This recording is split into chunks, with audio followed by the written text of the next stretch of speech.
So for today's lecture, we have Jason Koo guest lecturing, and he's the president of Origami, which you should all check out on Sunday afternoons.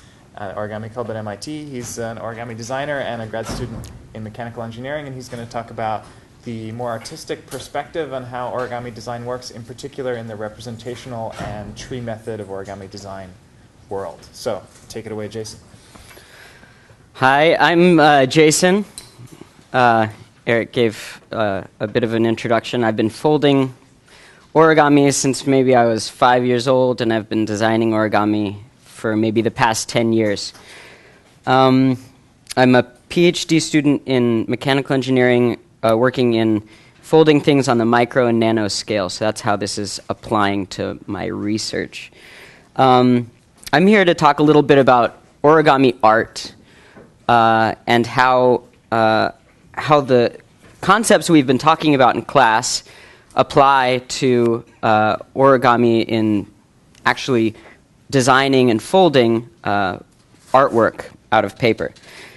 These are all the websites that I'm going to be pulling pictures from. So if we can't use these pictures in future versions of this lecture, then you can still see some of the media.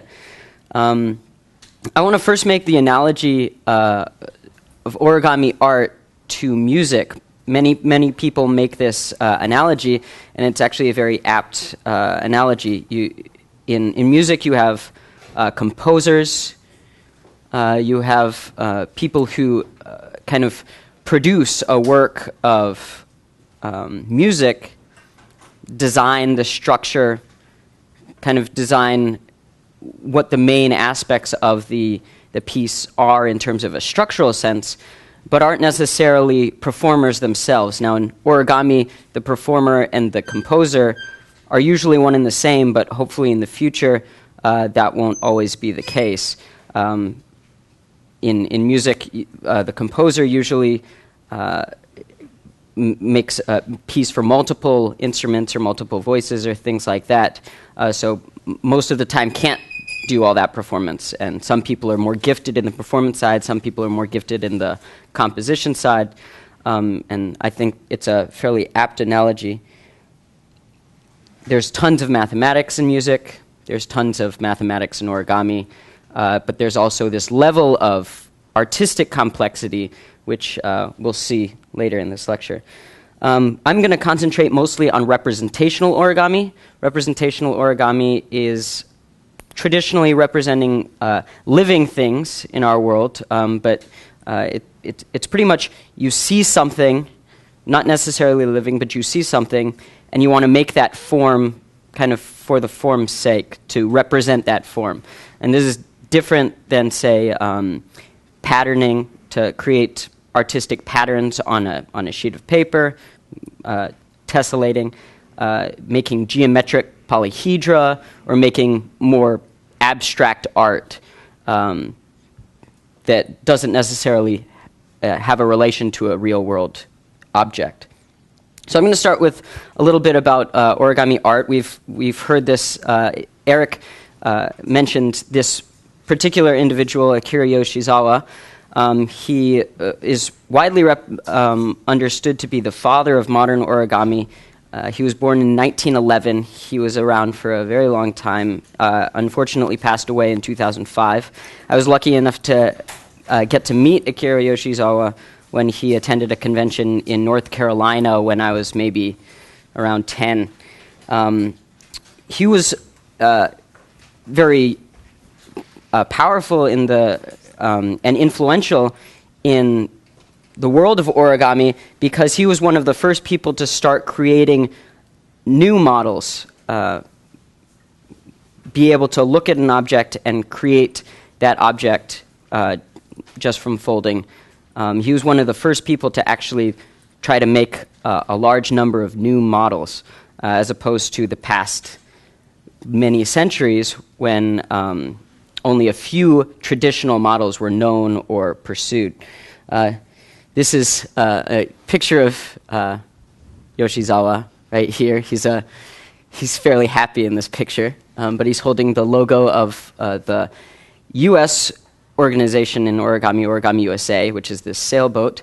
But as you can see, different than the traditional origami crane or the frog or things like that, you see a lot of curves in his work, a lot of shaping.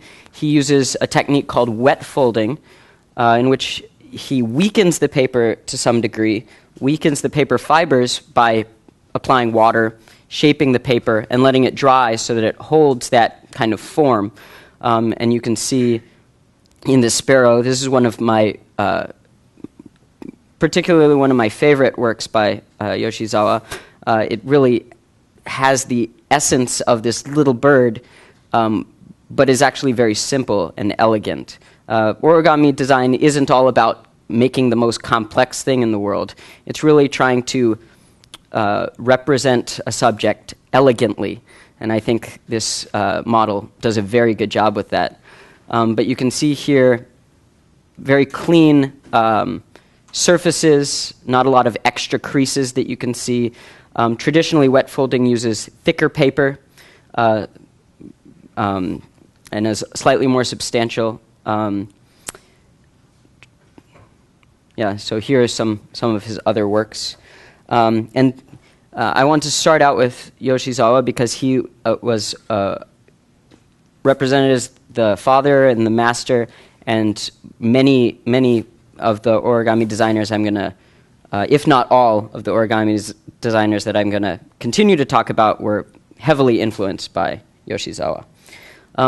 So I'm going to first talk about kind of the traditional style, and that's, I'm going to compare it to, say, the crane or the frog. These types of models are characterized by straight, well-defined polygons in the final form, typically folded flat. Little shaping is traditionally needed to go from the base of the model to the final form. It's very geometric, these models, characterized by very straight, precise creases. So here is, I think, a very good example of this traditional style. While there are some curves here, everything is very well defined, maybe just this slight shaping here, but even that is fairly well defined. But you can see he's Komatsu, Haido Komatsu, a Japanese folder, uses really clean, large polygons of open paper without creases on them to represent polygons on the model, the folded form. His design process isn't really using tree theory, but I mean, all origami design is subject to the condition that no 2 points on the unfolded square can increase in distance in the folded form, right? That's a property called developability of the paper, that the paper is not going to stretch, basically. So all origami design is subject to that condition, but you don't have to deal with necessarily these things called uniaxial bases. Pretty much all of these models are non-uniaxial. His design process is kind of a trial and error process of folding along different 22.5 degree grids. 22.5 degrees is, I guess, 1/16 of pi, or no, 1/8 of pi, thank you. 1/16 of 360 degrees. And it's a particularly nice and useful discretization of angles in origami design. All the traditional bases are based on this kind of 22.5 degree grid system. And there's a certain elegance of that. Actually, I think the mouse is based on a 30 degree grid system, but is a kind of an exception, but follows the same principles. He kind of keeps folding a piece of paper and tries to get these geometric shapes that really kind of are able to by themselves capture the model. And I'm going to use some of that design technique later in a design example. He has a small but very distinguished repertoire because his process is very, it's less algorithmic and more, I mean, he has algorithms, I'm sure, that are difficult to describe, but his process is actually very artistic. And while it's very exact, I think it's one of the most elegant examples of origami design.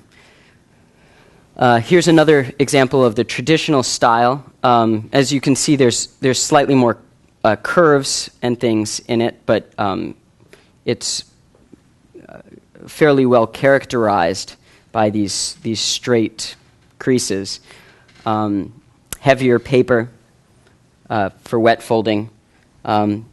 This model on the left here is box pleated, so as opposed to the 22.5 degree structure, box pleating is characterized by only multiples of 45 degrees, so pi over 4, yes.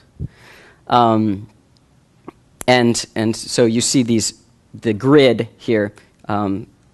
This model is based on a fairly large grid so that you can get the detail that it needs. These are not uniaxial bases again, but they're still limited by this stretchability constraint. And this is kind of, those were styles kind of that stemmed from the traditional crisp folding of, say, like the crane and the crab and the frog and all these traditional designs. The non-traditional style is more an extension of Yoshizawa's work and kind of shaping and curved folding and things like wet folding. There is much shaping that needs to be done to create the essence of the model. The model kind of is encapsulated by not necessarily the structure as much, but of the final shaping, the undefined shaping that you kind of put into the model. Here's an example of a English folder named David Brill, who is an investment banker, if my memory serves me. He now lives on a golf course and kind of just, I think he's retired now, but he likes to fold paper. But you can see here very a good example of this style, thick paper. A lot of the structure of the model is, the character of the model is really kind of defined by these curved tension folds, which is slightly different than at least the traditional style. And oftentimes you can't, it's very, very difficult to replicate any of these types of models because it has so much to do with subjectivity as opposed to objectivity, as in the traditional style. Here's another good example, Michael LaFosse. He's a paper folder who actually resides here in Massachusetts. He's in Haverhill, something like that, Massachusetts. He is unique in origami designers in the fact that he is also an avid paper maker. So he actually makes a lot of the media which he folds, and that's gives this intimate relationship between the life cycle of the paper. He's able to make specialty paper that's really necessary to make some of the most complex works out there. He's gone to culinary school. He was a chef for a while. He was also a marine biologist for a while. So these origami artists have come from many different walks of life. This next folder, Eric Joisel, he's a Frenchman, lives in Paris. He was a former clay sculptor, and you can actually, I think you can really see that in his work, the kind of solidness and really cohesiveness of his composition. It's all the detail is and texturing are very well thought out in terms of the subject as a complete piece. Heavily influenced by Yoshizawa, a lot of this texture using, this use of texture, incorporating texture into his models, he was a big pioneer in that area. This texturing is fairly obviously non-uniaxial. He doesn't go through a tree method and represent each one of these points as a stick in a stick figure. These flaps don't lie along an axis. They don't hinge perpendicular to that axis. Yet he's able to create these amazing forms in paper. He has stopped doing clay sculpture and does origami full time now. He's very well known for his depiction of the human form. This is taken from a collection of masks. He's done numerous masks that are really very expressive. He was one of the first people to really, for me at least, evoke emotion and convey emotion in his work. But you can see here the crease pattern, the structural crease pattern for this face is actually very, very simple. It's kind of represented by a few pleats. But the amount of work used to transform that very simple form into this very expressive, curved work of art is kind of astonishing. Here's a more recent work of the entire human form. You see how this is starting to come as some sort of blend between the traditional and non-traditional forms. It lies somewhere along the spectrum, but it's a very complex model, so it needs to have this structural complexity. But at the same time, he shapes it to an extent that very few people can do. I'm paraphrasing a quote of his, but he's of the opinion that if you can reproduce, like exactly, a piece of origami, then it's not really art, because you're not putting anything more into the model if it's not if it doesn't have something unique and original and something that can't be reproduced in the model.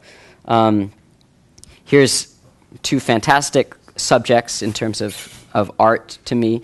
Very Escher-like in its kind of self-referencing. This is called The Self-Made Man. And this is, I forget the title of this work, but he's basically emerging from the paper. You see that his arm and leg are not actually finished. I think this is called birth, actually. But really, using paper to express an artistic idea, very few people get to that stage of competency with the technical and being able to infuse that emotion into the subject. So Eric Schwarzell is a pioneer in that realm of origami art. Here are three very complex, these are very recent works, probably within the last year or two. Lots of use of texturing to make the armor here. Lots of planning, tree theory included. These are mostly box-pleated models, but you can't really tell from here because of his impeccable ability to shape a model. I'm going to remind you guys that everything I'm showing to you is a representational work. Each one of these is made from a single uncut square. Pretty much, I believe everything I'm going to show you today has that property. Yep? When people fold these, Mm-hmm. do they fold them by hand or do they need special tools? Like, to me, this looks like it would be completely impossible to just fold this by hand. Yeah, so it's everything here, and these are actually fairly large works, each one stands maybe about that tall. So the paper is very large to begin with. But yeah, I believe he just uses his hands and this wet folding technique to allow things to be held in place. I mean, many people, including Eric Joisel, use clips and braces and things like that to hold certain things in place while he's working on other areas of the model. But it's pretty much by hand. Some people use tweezers or things like that, but most of it is by hand. Yep. Does he make color or shape? Sometimes, yeah. For example, that mask, I think, was speckled with paint after. Before or after. It's there are different opinions on kind of this idea of origami purity. Origami, I like Robert Lang's definition of origami, that it's any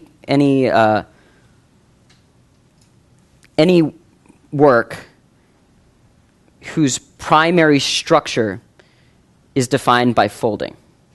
Okay? And that's a very broad definition of origami, but I think it works really well. So I mean, if the subject matter is still heavily characterized by the folding and not some other thing that you do to the model, I think most people are okay with that, as long as you're not trying to pass it off as something it's not, right?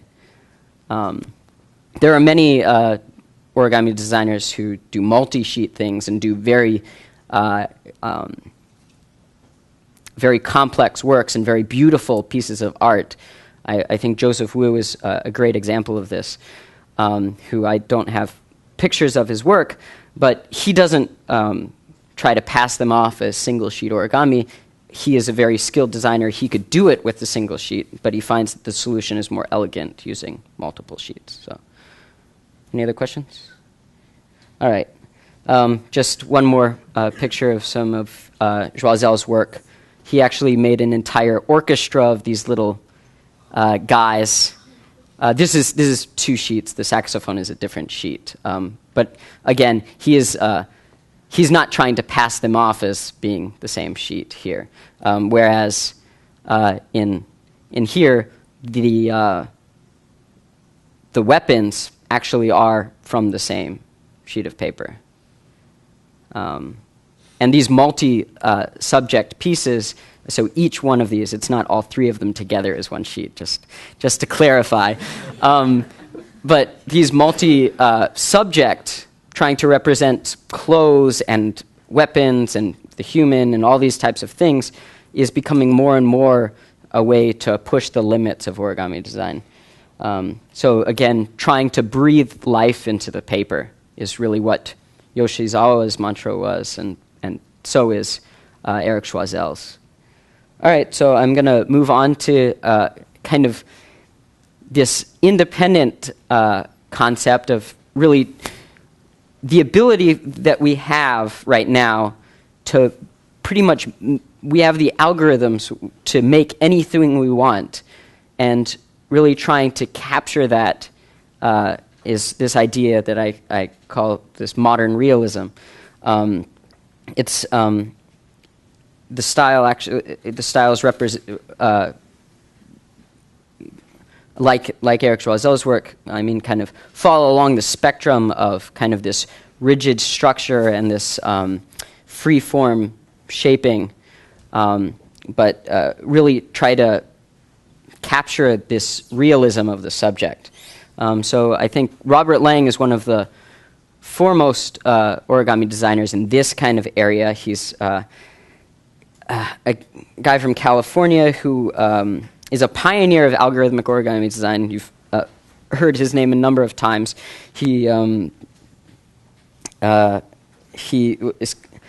kind of codified tree theory, if not one of the pioneers of establishing that research himself.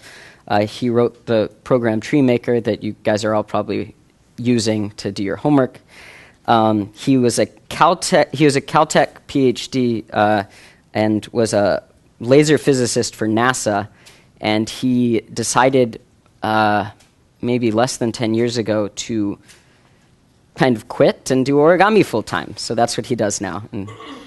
And, So here's a number of his works, very complex, very exact. He's, for example, he was a huge pioneer of what we call the bug wars. When we had these, we have these tools at our disposal to make very complex trees. We can represent very, very complex subjects. And that led to this bug wars of trying to one-up each other on how many legs you could make or things like that. So here's a centipede, for example, with lots and lots of legs.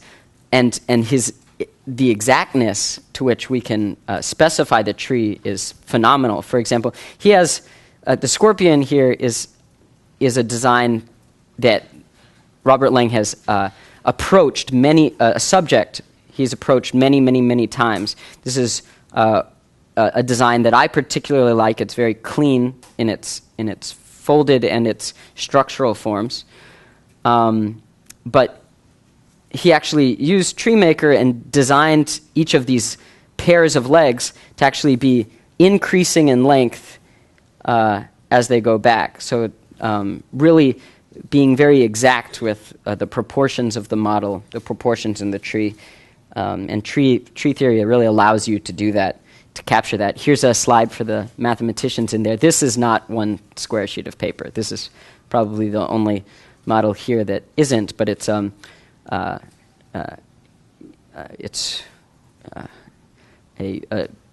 we call modular origami, making a single unit and sticking them all together in a very complex and elegant way. Here's a representation of some of the tessellation work that Robert Lang has been working on. This is kind of a vase form.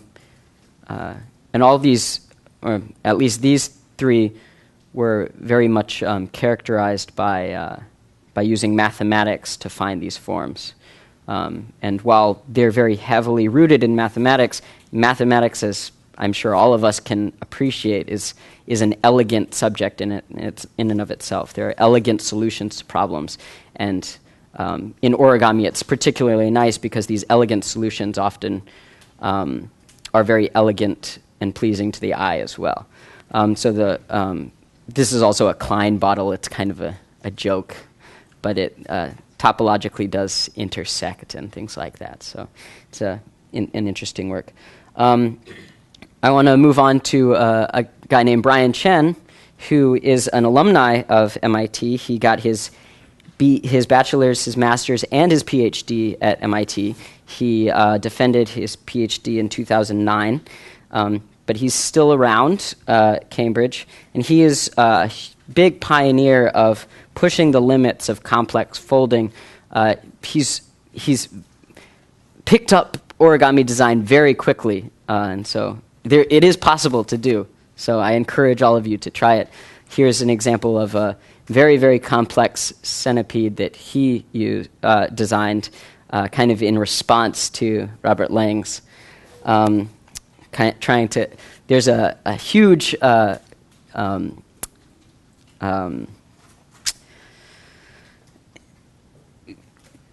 history of really trying to one-up each other in origami, and it really helps spur the creativity, and playful competition is very useful to any subject.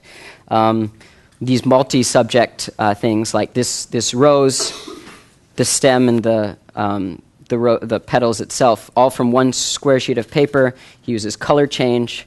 One side of the paper is red, one side of the paper is green. But this is in contrast to pretty much, there have been tons of people design just the rose part of the rose, and then they make an additional stem and stick it on. This was the first one-piece model of that, and was somewhat influential in that respect. Here's a very complex, textured anime character from an anime TV show. I forget which one it's called. Rosen Maiden, thank you. That is correct. But you really can see his use of color change here. Again, being able to make this cross in the fabric here these zigzags of a zipper or of lace, and this texturing of the dress, very complex in its form. But these are all actually uniaxial bases, all come from this idea of tree theory, being able to map things on your subject to the sheet of paper in an algorithmic way. Here's a very complex, another anime work, a Neko bus. Neko is, I believe, Japanese for cat, and it's very, very complex, again, similar to the centipede, lots and lots of points. But this tree is actually kind of represented by, there's a head region, then there's many points sticking out on both sides, and then this flap kind of comes over and attaches up here, and you've got the tail.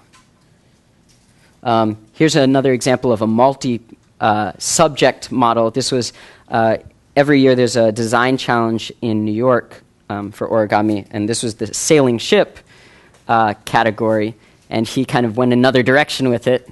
He didn't make a sailing ship, but this is a giant squid, or kraken, attacking a ship. He's got a little person in one of his tentacles, part of the ship, and the ship itself, and it's all one square sheet of paper without cutting.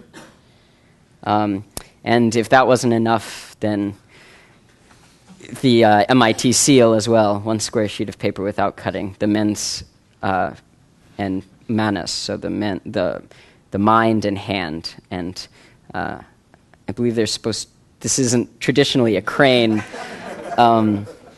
But yeah, the last person I want to touch on is a guy named Satoshi Kamiya, who's widely represented as probably the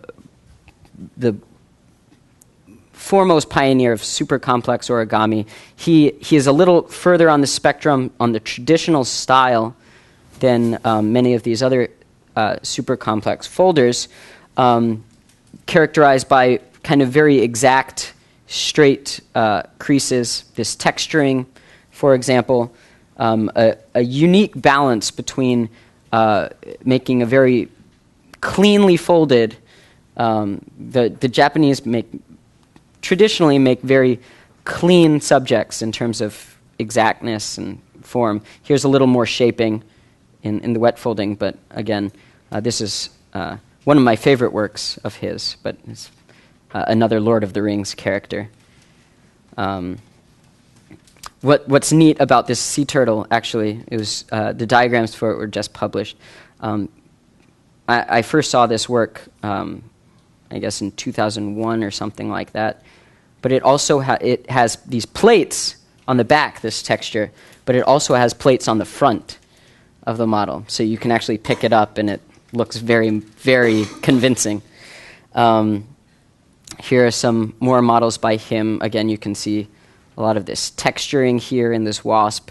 Very clean folding. A dog, a multi-headed dog. A caribou with very complicated antler patterns, and this dragon. And again, you see the crisp, clean folding, but at the same time, very well-planned and well-designed 3D structure to be shaped afterwards. Here's another work that I particularly enjoy, kind of really lending this texturing he applies throughout the model, and it's very cohesive subject in terms of, from an artistic sense, it's very complete. There's the same level of detail everywhere on the model, which is very useful. And I'm going to kind of end this artistic side with a model which is widely regarded as the most complex single work in origami. This took Kamiya over the course of a year to fold. There's thousands of scales on this guy. So again, it's one square sheet of paper without cutting. You see that it's a very long model. I mean, you'd think that this subject would be much better represented by a long rectangle or something like that. But it's actually, it's very symmetric. This crease pattern, which we'll look at later, has an asymmetric crease pattern and is quite ingenious in how he decides to accomplish this form in structure. If you're interested in learning more about the origami art side of things, there's this phenomenal documentary which you can find you can purchase online, or I believe Origami has a copy of this, and we'll probably be screening it sometime this semester or next. It's called Between the Folds, and it features, among others, both Eric and Marty Demain, Robert Lang, and many more. And this is a picture of Stata from the film. Now we're going to move on a little bit to origami design. Origami design is we've learned what the algorithms are behind a lot of origami design, but now we're going to see how that applies more directly to creating a representational work of art. If you're really serious about wanting to get into origami design, this book, Origami Design Secrets by Robert Lang, is really the first major book on the methods of origami design. Most origami books are traditionally about diagrams, trying to fold specific models.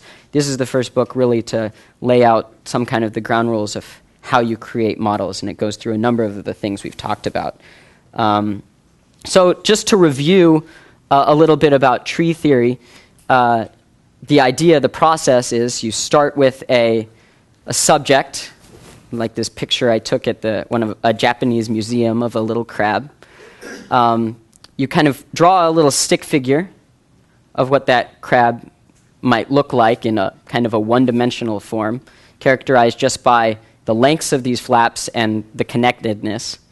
You go from here to here to an origami base, which has all those flaps of the right length and connected in the right way, and then you shape it into an origami model. Now this step here might seem hard to you guys. It's actually, with a little experience, it's actually very foreseeable, or kind of reasonable to assume that someone fairly well versed in the vocabulary of origami will be able to accomplish that step.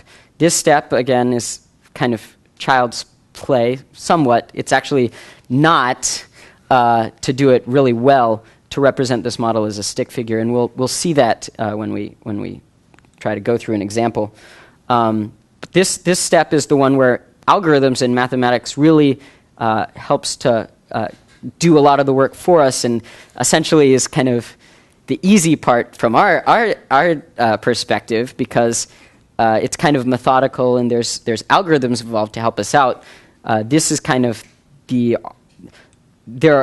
most artistic and free things we can do with origami design are kind of this step in the shaping, and this step in defining the proportions. And this step, really, you define what the abstraction you choose to characterize in your model. Like here, we are choosing to represent all four legs on either side. You don't have to, but we also decided to model the antennas, the eyes and the claws as is, but we could have just as easily, there's an underbelly to a crab, we could have modeled that with the texture. We could have modeled the little mouth parts of the crab. There are many things we could choose to model on here that we don't choose to. So this is one level of abstraction. And this comes with a lot of choice. Here, there's lots of algorithms and math to help us out, but as we'll see, there is actually a lot of choice going from here to here as well, artistic choice. And from here to here, again, probably the most remarkable, the most blatant way that an artist can put his style, in essence, into an origami work. Yeah. What is the extra branch for? Like from the Which one? This? Diagonal from the top. On the left. Oh, this? Yeah. Okay, so I modeled here kind of the body of this crab as a flap coming from here. I kind of wanted a flap to kind of cover the rest of this. And so that's why I've added this leg of the tree there. I didn't, while branch edges, this is a branch edge, it doesn't terminate, will provide paper in that region. As we'll see later, branch edges of the tree, rivers in the space allocation, really don't lend themselves to being shaped very easily. And so I can, if I isolate that body segment as a leaf edge for itself, then I can actually control a little more about how I'm able to shape it. Good question. So we're going to review a little bit about uniaxial bases. These are the definitions that Eric Demain posed in the algorithm, I think, in lecture 4. Again, so you have this uniaxial base. It has these characteristics that it's in the z in the positive space above the z equals 0 plane, and that's kind of represented here. The intersection with the with that plane is the projection. So it actually, if you shine the light above it, it would cast a shadow of a stick figure, which is exactly kind of what we want. We want to make an origami base that associates itself with a stick figure. And then we partition the faces into flaps, and so there's all these definitions. But the important thing, I think, to put these in kind of layman's terms from an origami designer's point of view, what do these really mean?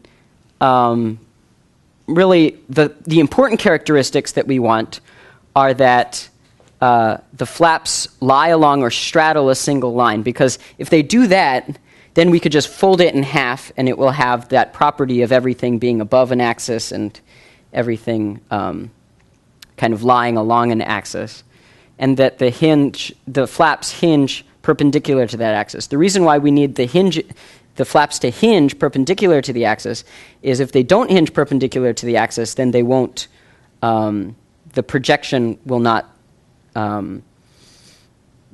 you will not be able to create a projection to the plane that is a one-dimensional stick figure.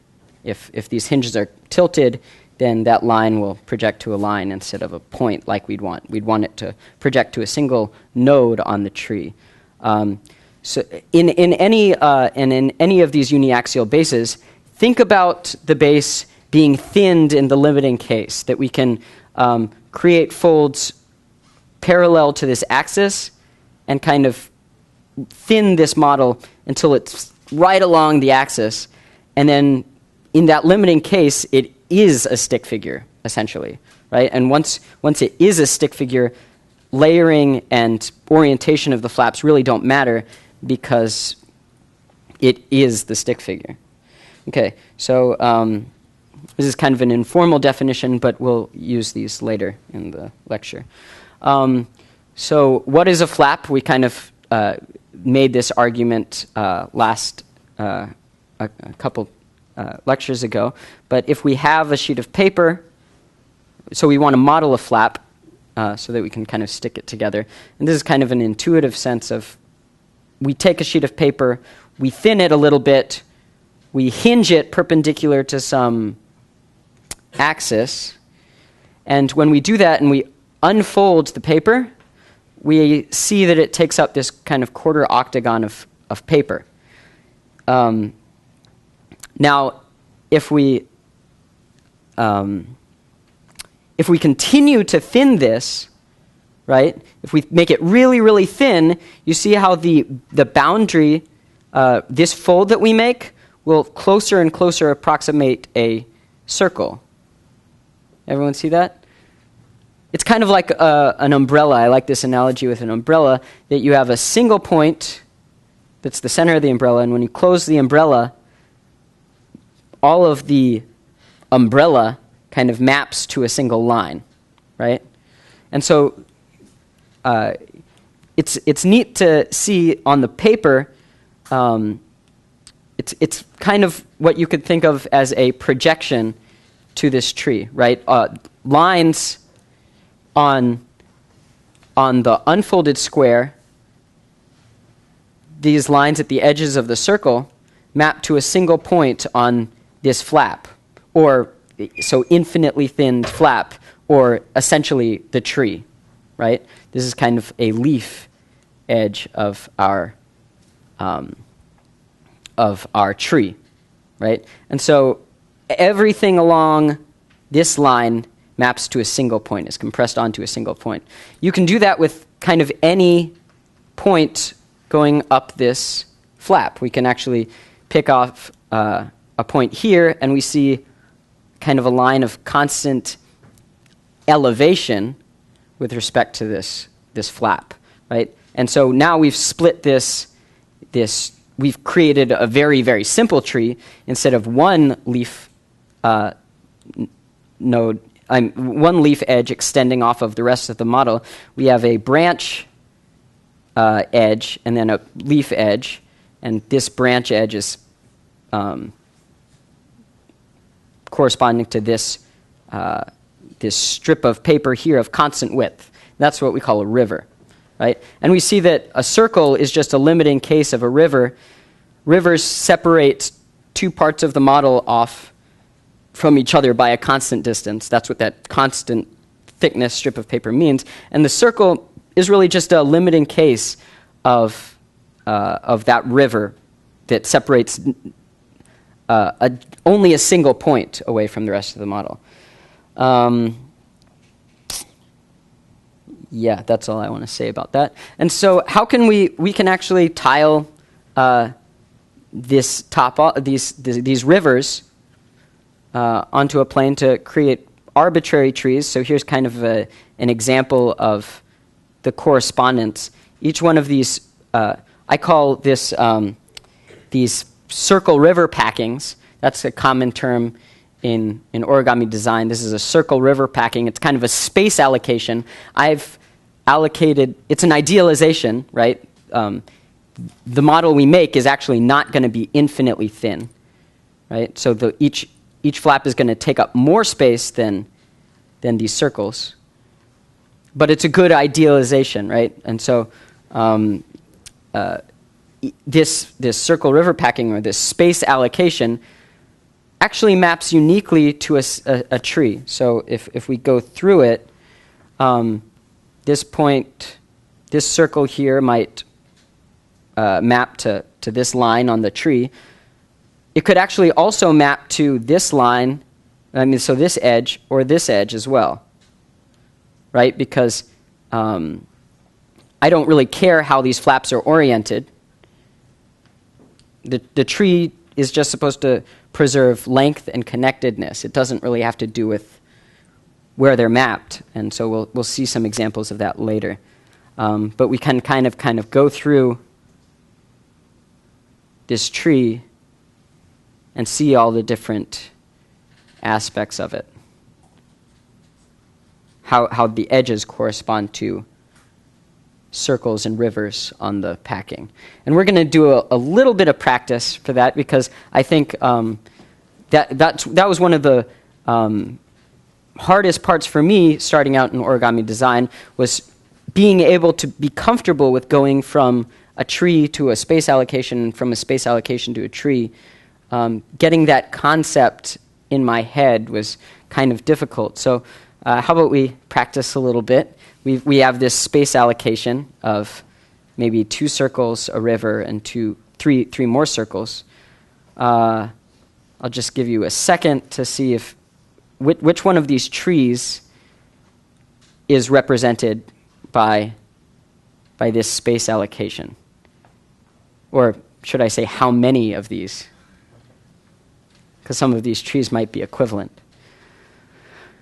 All right, so we're going to start with the upper right one here. Does that correctly map to this? Does it correspond to this space allocation? Yes or no? No. Why?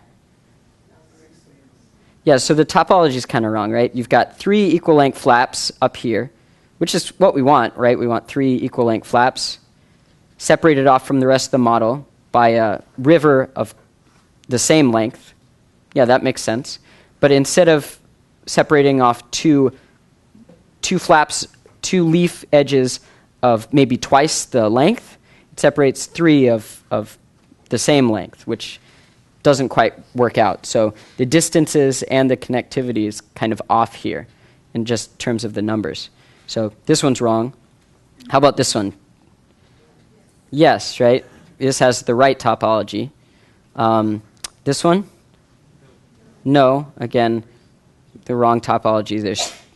There is, again, 3 separated from 2 by a branch edge, but these are, it doesn't have the right lengths associated with this space allocation. And how about this one?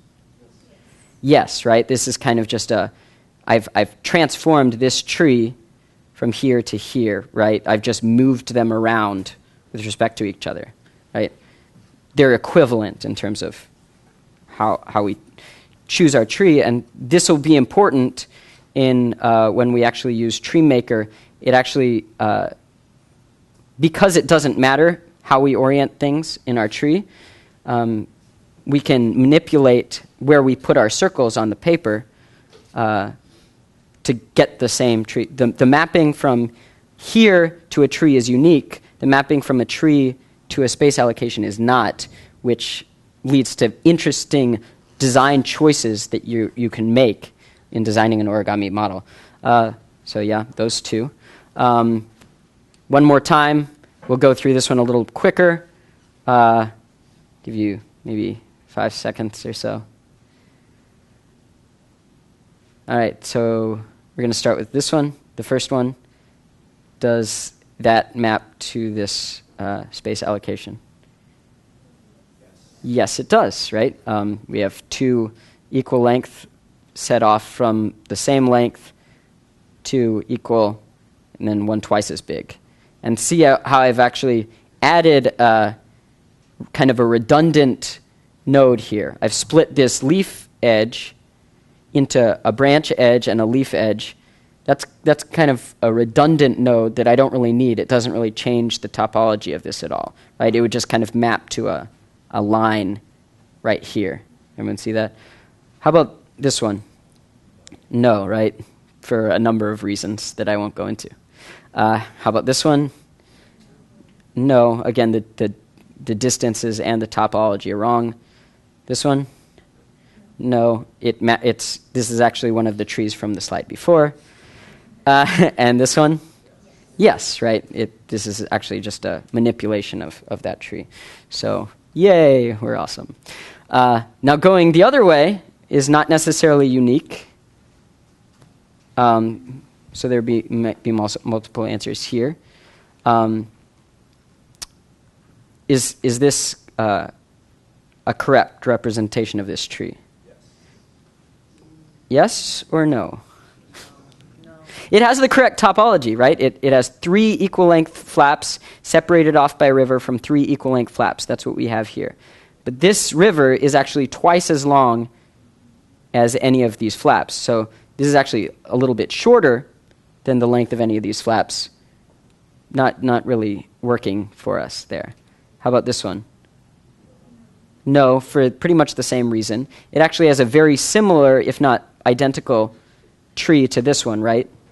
How about this one?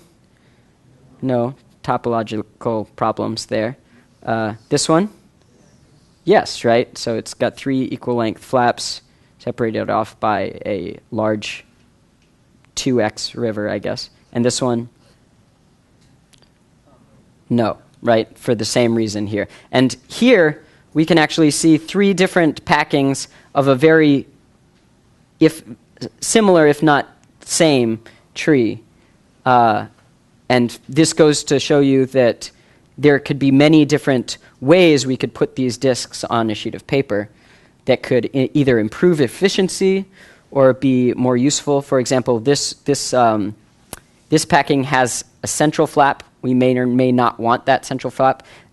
You can see that a central flap takes up will use more paper than a flap at the corner or the edge of the paper, right? Because it has 360 degrees of paper that you have to fold, as opposed to 180 or even just 90 degrees of paper, right? So typically in origami design, if you have a flap that you need a little bit of bulk in, a little more paper, you might want to consider making that a central flap.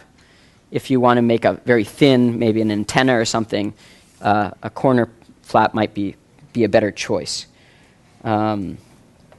So correct in that sense. Now, again, I want to stress the fact that this is an idealization, right? These are circles. They don't really account for all the paper in the square, right? This paper between the circles and the rivers is not really used. Pretty much everything in this no man's land here actually maps to a single point in the tree, right? Which this is a bad example, so I'll use this correspondence. But all of these, this kind of looks like a bikini or something like that. That's neither here nor there. But this space all kind of maps to one of these branch nodes. Everyone see that? Because in the situation where we thin this model infinitely, this is kind of extra space that we kind of just don't even deal with, right? In reality, that extra space will have to go into either the rivers or the circles in the packing. So the reason why uniaxial bases are nice in this model is because since all the hinge creases of the model, basically the boundary of the flap with the model, hinge 90 degrees to some axis, then its projection maps to a single point, right? So if we cut off all the flaps along the hinge creases, we should actually get a very similar mapping to what we have here. And here's an example of a fairly complex model. But you can see I've just highlighted the locus of possible hinge creases on this model. There's a unique way to do this. I won't go into it, but there is a unique way to add these hinge creases. But as you can see, the idea is very similar, but instead of having these curves of constant width, you have these kind of discrete angular curves of constant width. So, for example, here you have a river of constant width that kind of changes directions at a discrete corner, but it's still a strip of constant width. Everyone see that? So maybe we could go ahead and see if we had this crease pattern and we didn't know what the model was, we could actually pick off the tree and figure out what this model is. So maybe we start with these 2 points down here. They're all points separated off the rest of the model by a certain distance.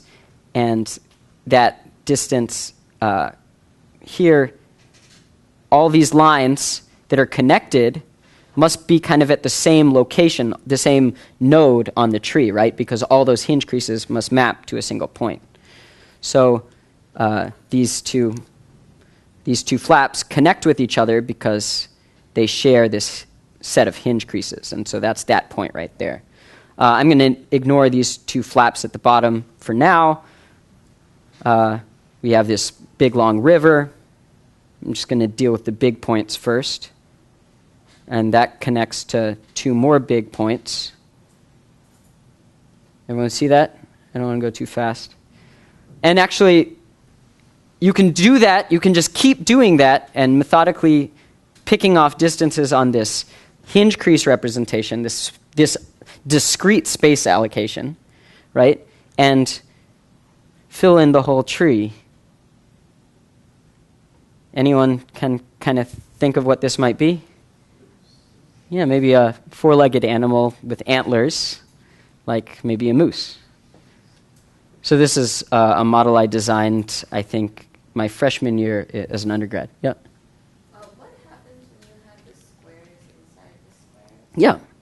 So you're saying Yeah, like maybe, so each one of these, so yeah, that's an excellent question. First, I want to answer one other question before I get to that one. Here, we have not, these polygons, these squares, you could think of maybe putting a circle in them, right? And the square is taking up more paper than the circle, and so the flap that this represents would be the largest circle that would be fully contained in that square, right? And that would be the length of that flap. What does it mean to have, instead of this point separated off from the rest of the model, have a line separated off from the rest of the model? Can anyone guess what that might, why would you want that as an origami designer? Well, you might want that property if you want not just a point separated off from the rest of the model, but a line. You might want thickness. It's a qualification of thickness of that flap at the extreme distance away from the model, right? And so I don't have this example with me. I talked about it yesterday at the Origami lecture, but let's say you wanted to model a butterfly wing. It's not well characterized by a stick, right? Because its thickness is kind of important, right? So how I designed a butterfly wing is I separated a line off from the rest of the model, something similar to this, so that I would have enough paper to kind of spread out that idealized single point. I could spread the end of that point to have some thickness and to make a full butterfly wing. And what you're saying is, what does it mean to have these points, these single leaf edges separated off, kind of surrounded by a river? Right? Oh, yeah. You see what that means? Yep, this is just a river. Rivers, again, don't have to go all the way across a model. They can also connect, right? You're separating these 2 points off from the rest of the model by a certain constant distance. So, excellent question. So, yeah. And as I promised before, I want to take a look a little bit about the structure of this model. It looks very symmetric, right? And you'd think that maybe it would be well represented by a rectangle of paper instead of a square. How do you fit this into a square by still having this detail? What do you think? How do you think this texture was made? Anybody? It's kind of just pleating the paper back and forth, right? If you've ever taken a sheet of paper and pleated it to kind of form a texture, it's a kind of a one-dimensional problem, but you're pleating it, but after you pleat it, it's smaller, right? If we take a look at the crease pattern here, this is actually a crease pattern to an earlier version of this model. This is slightly less detailed, if you can imagine, than this model right here. You can actually see that, what do you think this is? Maybe the scales, right? This is the head region. These are we can actually do a rough version, perform a rough version of this kind of hinge crease representation and get an idea for the structure of this model. So here we see the tail. I'll talk about this later. We have the 2 back feet separated off from the rest of the model by a distance. That's this distance here. 2 more feet. This is kind of the neck region. And here's the head. Okay, so this looks kind of weird. I haven't really been specific about the details here. But what does that pleating do? Well, it shrinks the useful area of the paper, right? Because I've pleated it. So that's why here, the length of this flap is kind of this distance here. That's the length of the tail. But when I make pleats, this thing shrinks. And it actually shrinks to this distance, right? This whole thing kind of is cut in half. So we make these pleats, it shrinks, and then it can lie along this segment. Okay? Then this area here also shrinks by half, right? So the length is here, and it is able to cover this aspect, this part of this middle river, right, with texture. Anyone? Please ask questions, because this is complex. But distance between the front and back legs. Yes, so this is the distance between the front and back legs, but we have to cover it with texture. There's no texture here, right? So what we do is create this extra flap here at where the back legs are, with a length of half of this, and cover it with texture, right? So that's what he's done here. And so the same goes for here. This is, it's not quite half down here, but this covers up the rest of that section, and there's actually some overlap so that they can mesh correctly. Then here, we have enough paper to provide texture to the neck region, and then there's the head. It's kind of an ingenious way of actually the top and bottom, this top texture and this bottom texture folding up onto this line segment, which represents the length of the dragon, and still having space for these toes and feet.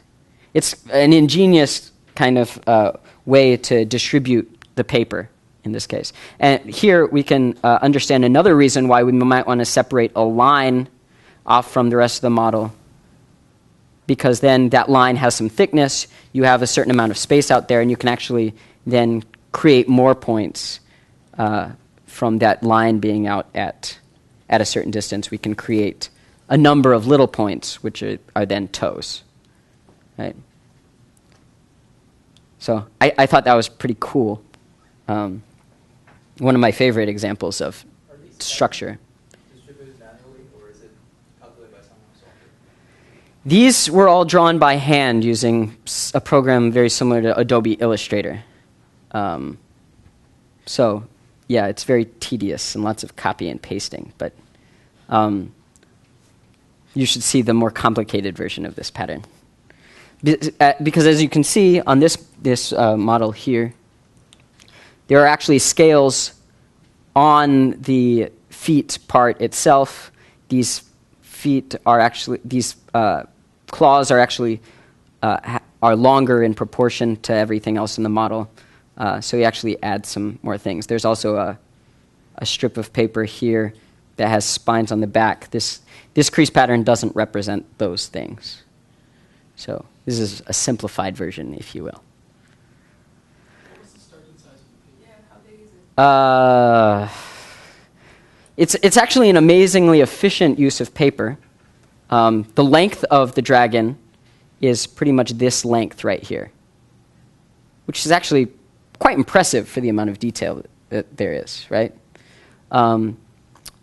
The shrinkage factor is something like the length of the square to the length of the dragon is not even a half, right? It's there are many.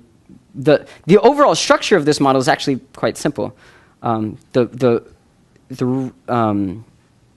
model itself is maybe about this big. So I'm guessing the size of the square was something like a meter, if not a little larger. Yeah, it's a long time to work with a single sheet of paper. All right, so we're going to very quickly, maybe for the next 10, 15 minutes, go through a design example of a crab. And so we're going to kind of go through it quickly. I'm going to help you do your homework, I just want to let you know about some details of TreeMaker that might be useful to you to be able to make a kind of a cleaner or nicer crease pattern. So kind of to go to a TreeMaker example, I'm going to open up TreeMaker.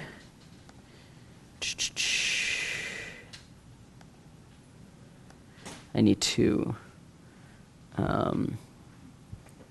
bring TreeMaker over here. So, okay. So we have TreeMaker.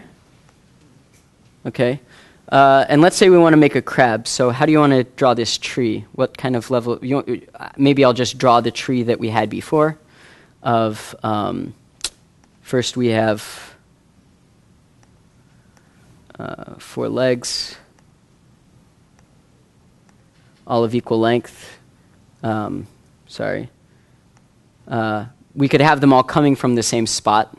But traditionally, if we take a look at a crab,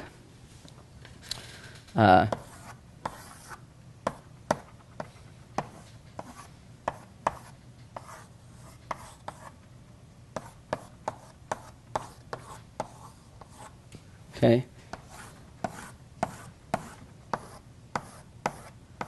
That's kind of a cartoony version of a crab, right? But we see that these, maybe our axis of our model is here.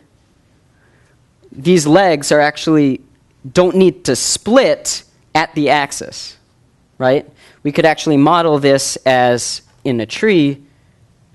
Maybe we have our body segment, and maybe we separate these 4 flaps off from the axis by a certain distance so that we actually can save paper. We don't have to make each one of these flaps this long.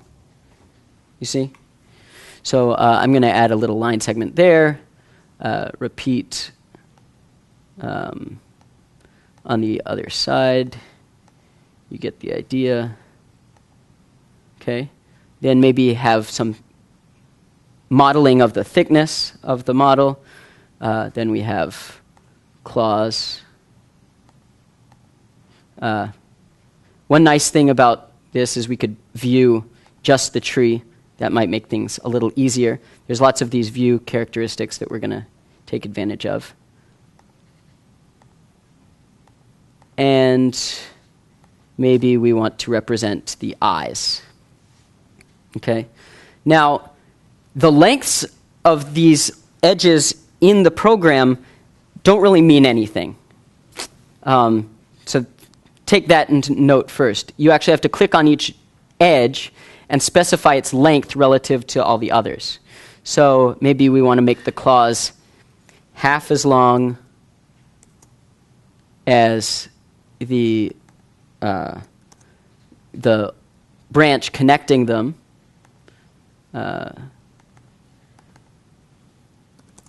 Bear with me.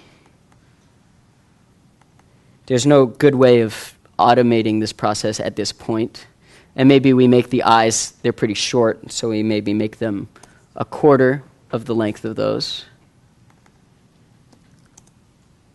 The body segment, I don't know, also a quarter. This is really kind of arbitrary, but you can play around with these dimensions. And these guys also a quarter. And the back legs can also be 1, something like that. All right, when we've got that, we see that we actually have circles there.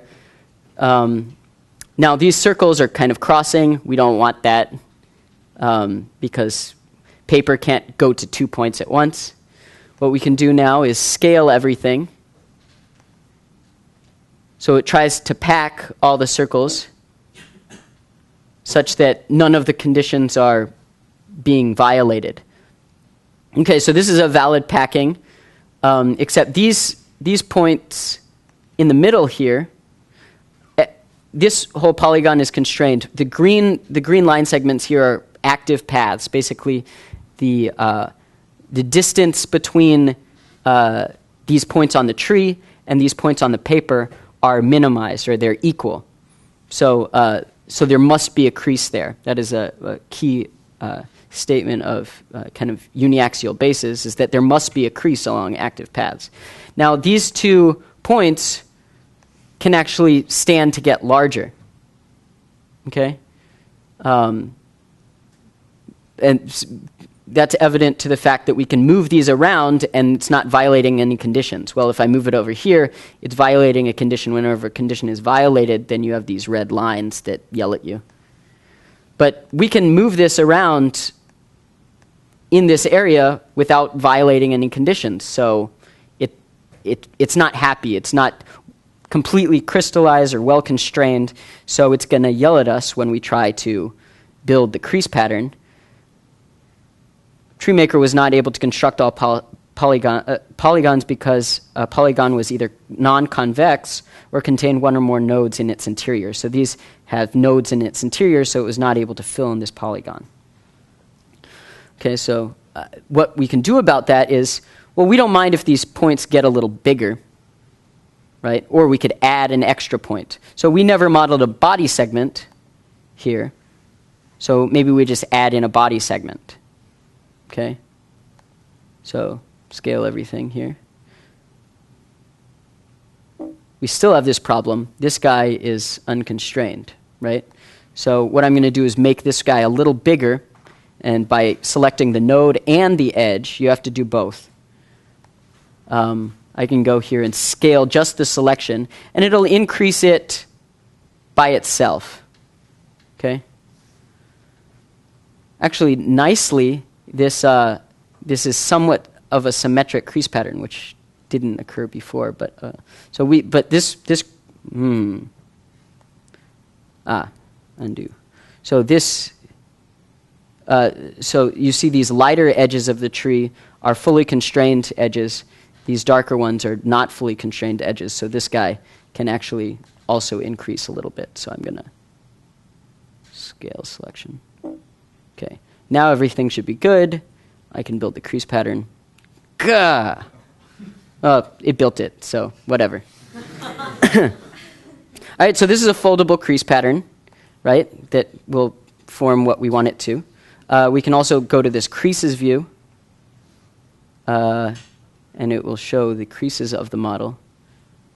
Oh, it was not able to find valid mountain values. Okay. Anyway, so to make this cleaner, we might want to deal with symmetry. So there's an ability to select diagonal symmetry and either add conditions to make a node fixed to the symmetry line, so add additional constraints to our system to make it cleaner. We can fix them to the symmetry line, we can fix it to the corner or the paper edge, fix to any arbitrary position, or we can select two nodes and pair them about the symmetry line, which is a very useful thing to do. So let's I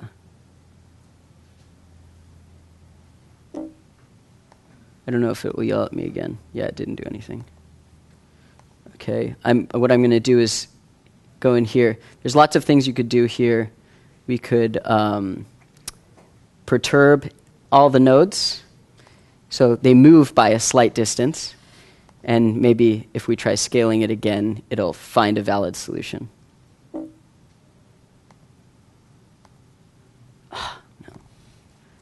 All right. This was unfortunate. Scale everything.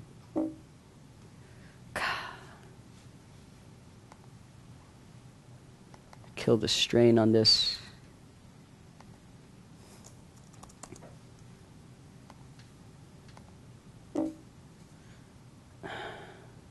All right. Anyway, so we can. Yes. I'm confused. Yeah. Is it failing because the problem is over-constrained? No. Or under-constrained? So it's not failing because of either. It's failing because it's not being able, because certain creases get very close together.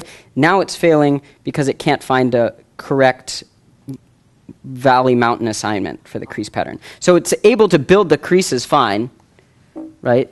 So build crease pattern, fine, right? It just wasn't able to construct a mountain valley assignment, which in the creases view would usually give you mountain and valley assignments. So that means it's not possible? Or It couldn't find it.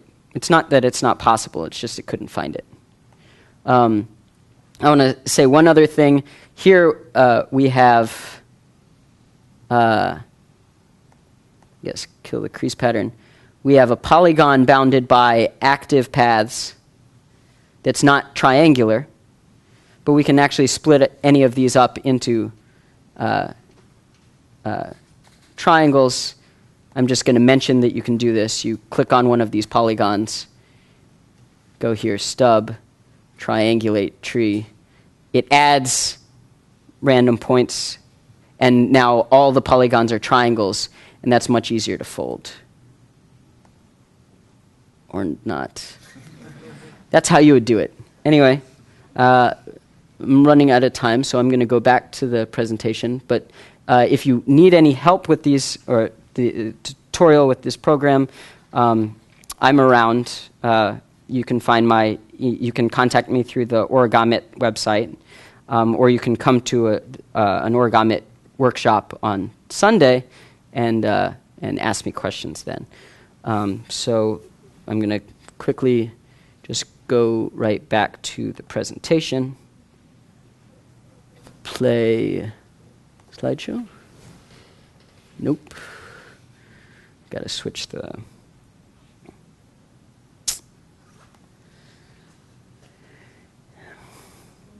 technical difficulties.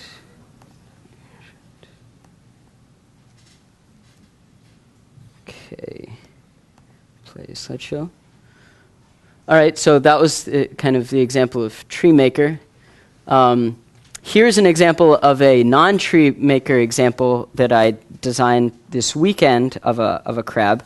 I actually designed this model after I had drawn this picture, and I wanted to incorporate some of the elements of this picture into my design process. So one of the first I actually started was designing the back so that it would have this kind of structure with this this polygon there, kind of a Komatsu-like design process in trying to make the final form polygons and incorporate those into my crease pattern. So that's what this area is right here.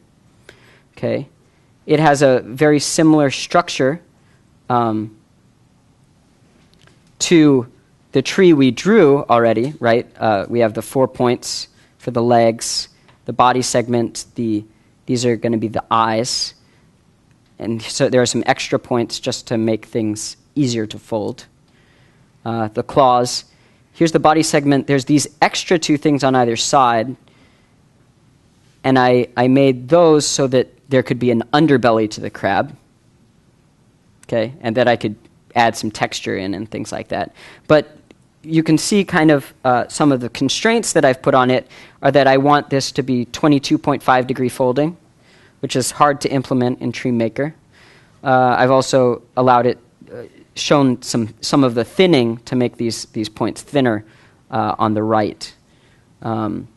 So if we actually pick out the tree for this hinge representation, we get something that kind of looks like this. So we have our legs. Here's our body segment. Here are the flaps that I make into the underbelly, eyes, and the claws. And here's the folded proof of concept version that I folded last night. It's actually a really crappy picture. I apologize. But it's up here. I folded it at like 10 last night because I thought it would be useful for you guys to see what a folded one might look like. But it's actually turns out to be somewhat non-uniaxial. And you can see some of the texturing on the underbelly if you take a look at it and come up here. But yeah, so that's kind of describing some of the design process of a real work that uses the concepts of uniaxial bases, right, that I can make this hinge crease representation, but then use some shaping to modify it. If you're interested in learning about anything related to origami, there's an excellent online forum that you can ask questions or show off work that you do or anything like that. And if you want to do something slightly more local, the MIT, this is shameless self-promotion, but the Origami Club at MIT welcomes you with open arms. We meet every Sunday in the Student Center from 2 to 4 p.m. You can find all sorts of details on our website. So that's about it. Are those origami letters? Those are, yes. So this each one of these letters was a model. They're all the same model that I designed, in which you have a 3x4 grid of flippable squares of color change that you can flip to either be in the all white state or all black state, right? And so with that set of, and you can also do some of these half pixeling, but you can basically make any of these letters. I have a whole alphabet of things from a single model. I was lazy. I didn't want to design 26 models. I just wanted to design one model. So that's what those are. Okay. So that concludes the lecture. We're just about at time. So.